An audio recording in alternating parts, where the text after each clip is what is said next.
My fellow Kenyans, first let me be very, very empathetic and at the same time disgusted by what we saw at All Saints Cathedral on Friday. If some of you recall,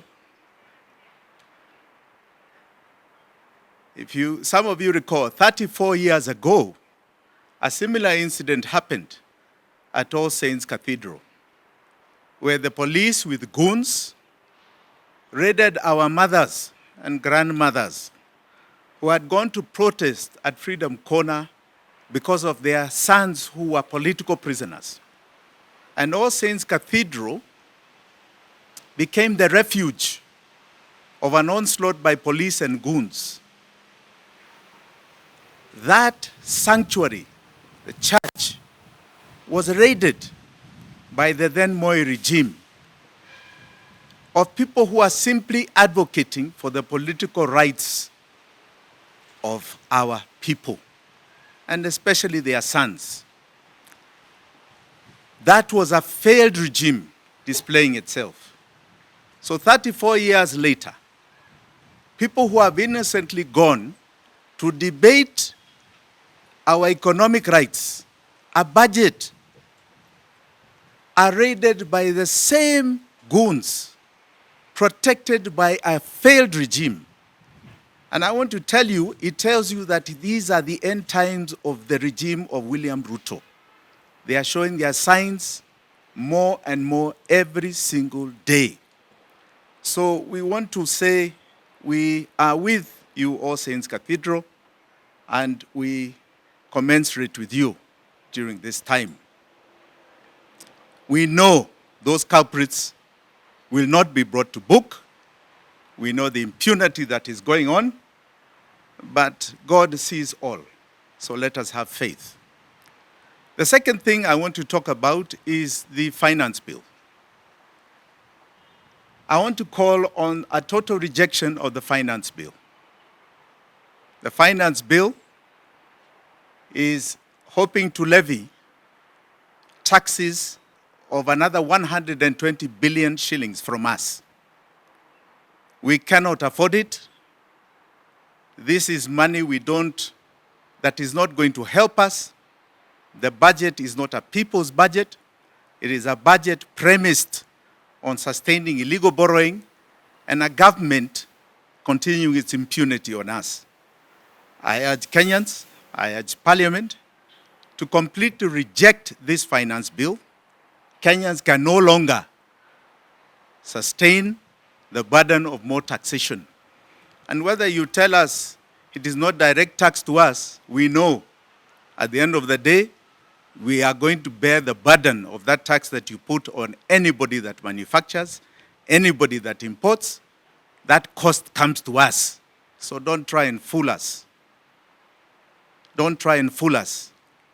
The CES had previously promised a budget that he was going to reduce taxation. That has clearly not happened. And we all know why.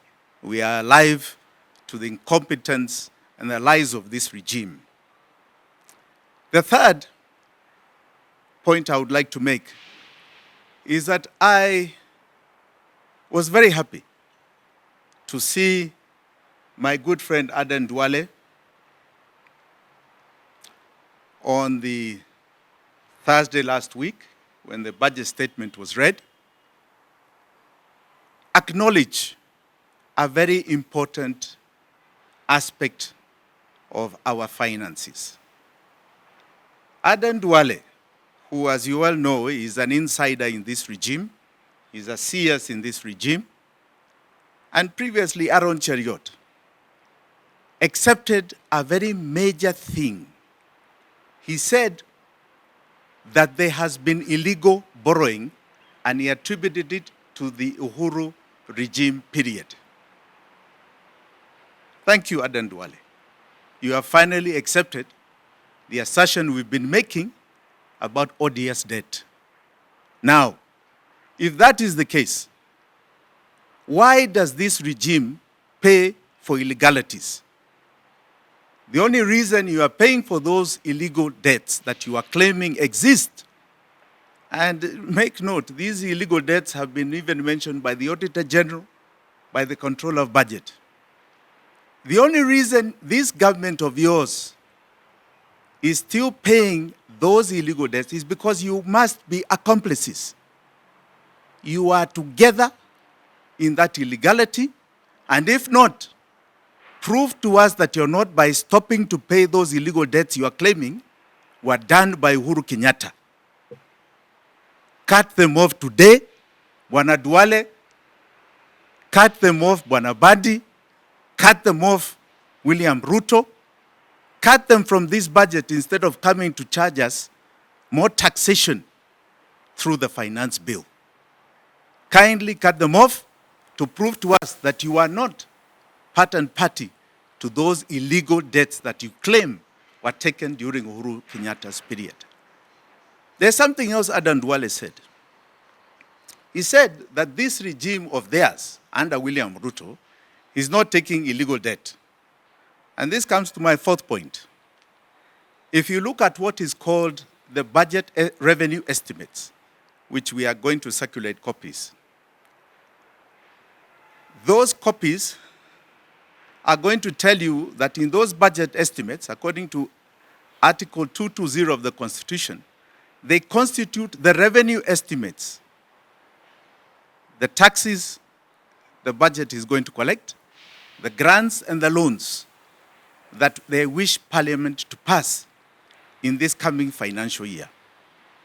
If you look at them, and we are circulating these copies, you will find there is an aspect called domestic debt, domestic loans, domestic borrowing. In the budget statement last week, CS Bandi said that they are going to borrow 1.03 trillion in the domestic market this coming financial year. I ask you to look at the page, the table of contents of those budget estimates before Parliament, stipulate as net domestic borrowing at page 24. When you go to page 24, you will find there is no net domestic borrowing number. It does not exist. It is zero and has never existed. Even in the previous years, if you look at each column, has never existed. So this claim of domestic borrowing being legal, it is not. It has never been. It is never passed by Parliament. And you are doing it again this year. So there are two things I would like to stress, apart from the illegality. One, that we know this domestic borrowing does not exist, and there's nobody really that is taking this domestic debt to the tune of 7 trillion. There's no such money in the market. This is fake. Number two, anybody that is now going to pretend that you are buying treasury bills and bonds in this next financial year, no, it is not anchored in our laws, it has not been passed by Parliament, and you will never be paid. This is odious to Kenyans. We are not sovereign to it. We will not pay you. Buyer beware. It is your risk. I am telling you, that paper, you will throw it in the dustbin, because this regime will change, and it's going to change next year, and it will not be honored. I advise you, and I advise all Kenyans, do not buy a treasury bill. Do not buy anything to do with treasury bills or bonds. They are fake, completely fake. The fifth point, I just have 6 points. The fifth point I want to make is I saw a comparative so-called budget you put in the media, the people's budget. I don't know people's budget in which people, because my colleagues, and I will say they are my colleagues because we are in the opposition, called led by Kalonzo Musyoka. They call themselves the United Opposition. Came out with a people's budget. They claim a people's budget. And that people's budget is not too dissimilar to John Bundy's budget. It is about tax, debt, and borrowing. He even proposes the same illegal borrowing, domestic borrowing of 500 billion. Please, Kalonzo Musyoka and my good colleagues, stop letting us down. You're letting us down. Do some basic homework. You cannot continue the same things. You are just doing the same thing as Ruto. There's no difference to what you're proposing. What you're proposing will not change people's lives. Please do some homework and stop letting us down in the opposition. This is not how you're going to conduct the people's affairs, because people are truly in trouble. So, shape up a bit more. And please get that message with the way it deserves, because I mean it with goodwill. I don't mean it in any other way. We are talking about 60 million Kenyans that are having a very hard time. A very, very hard time. So the sixth is very simply this, that we as Safina have been very clear about our budget. Our targets are very clear. We are saying we will never borrow again, and we are not going to borrow from the domestic market because we will not need to. We are going to very clearly not pay this odious debt that you can now see the Ruto regime is claiming to be illegal. We will not pay it. Hiyo hatutalipa. In the year 2027-2028 financial year, it is going to be 2.8 trillion in debt payment. We will not pay it. And because we won't pay it, it means our taxes will be cash rich by 2.8 trillion. When you're cash rich at 2.8 trillion, there's so much you can do for Kenyans. The first thing we are going to do is ensure that primary school, high school, and TVET, the capitations to the standard of living of that year shall be paid. We have estimated that to be just under 400 billion shillings. We shall pay it from that money we are saving from paying debt. So no parent shall take from their pocket money towards primary school, high school, or any TVET program. We shall talk about universities later. The second thing is that we are saying we shall scrap completely SHA, NHIF, or whatever other health levies that are put on Kenyans. Universal health care has been costed at 180 billion shillings per year. So your ID will guarantee you universal health care no matter where you are without any payment from your pocket. That is the Safina government. The third, and this is fundamental, we shall scrap VAT in total as a tax. We shall seek to scrap VAT and replace it with a simple 5% sales tax.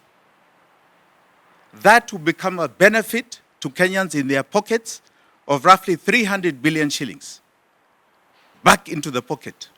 With just those three measures, we intend to inject roughly 800 billion as a stimulus to be kept in people's pockets. They do not have to remove it anymore. And we are hoping that that will spur a growth that will take us to 6, 7, and hopefully by the third year to fourth year, 10% growth rate. But the biggest carrot is going to be the fact that we are not going to borrow domestically. When you don't borrow domestically, you free up capital for innovation, entrepreneurs, people who are self-employed, manufacturers, and everybody else. To go and seek and get credit, people are capitalized. Creators, content creators, they will now have money accessed at single-digit rates. We hope we can drive it to about 5%. This happened during Kibaki's time, and it's our intention to drive the banks to a single-digit interest rate to Kenyans.